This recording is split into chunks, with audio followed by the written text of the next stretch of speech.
Hey, Matt, longtime fan. Seriously, God bless you for the work you do. We appreciate it. Thank you. Anyways, for the question, I very much kind of like the, how do I put this, kind of the worldview you push about putting the truth above everything. I very much agree with that and have tried to practice that in my own life.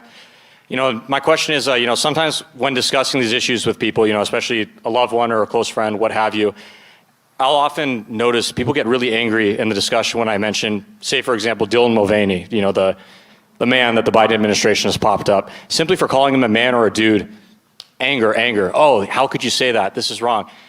And I'll pretty much say, hey, well, that's the truth, and I stand on it no matter what. And then I get this kind of stuff about, well, your approach is wrong. You need to be more gentle about it, yada, yada, yada. And it seems that even if I make the point, in my opinion, really quite clearly, I still get this pushback of, well, the way you're doing it, you're going to alienate people. They're going to be angry, etc.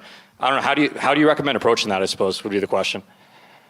I don't know why you would ask me that. Everyone knows I take a very gentle approach. So I condemn the approach that you sound like you're being way too harsh. No, I'm kidding. I think, obviously people listen to the show know I've been talking about this extensively over the last couple of weeks on the Dylan Mulvaney topic, but really this stretches across the entire culture war. And I think there are a few fundamental confusions that conservatives that say this, and I think you're talking about people that are sort of on our side, right, but object that it's too harsh and you're going to alienate people.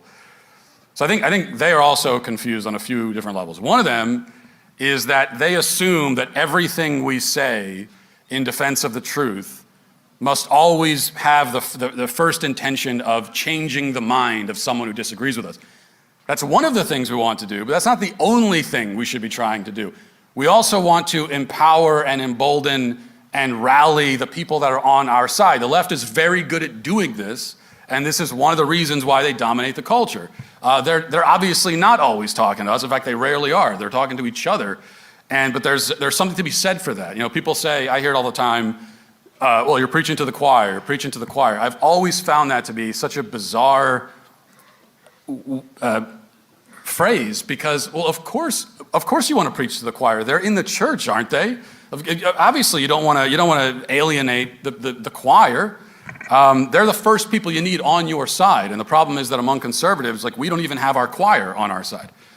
So that's the first thing. And the second thing is that when it comes to actually changing people's minds, I just don't think that the gentle, soft-pedaled approach proves to be the most persuasive. And I can use again, the example of the left, where that is not what they have done. They don't take a soft approach. I think that many times your tone and the manner in which you communicate your arguments can be even more persuasive than the content of the argument itself. And so what kind of tone is most persuasive? I would say oftentimes it's an authoritative tone where you sound confident about what you're saying.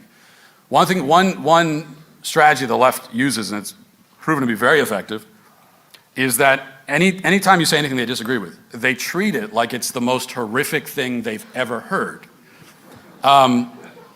Even if you're saying something really normal that almost everyone in the world would agree with, to them they treat it, it's not just wrong, it's insane the way that they treat it. And that ends up being persuasive to other people in the peanut gallery that are watching it. They'll go, well, okay, if he got that reaction, I guess I'm wrong about this. But then we turn around and we tend to lend more legitimacy to their arguments, even though what they're saying actually is insane. So that's what doesn't make any sense to me. So I just think that the whole objection is wrong. Yeah. Thank you.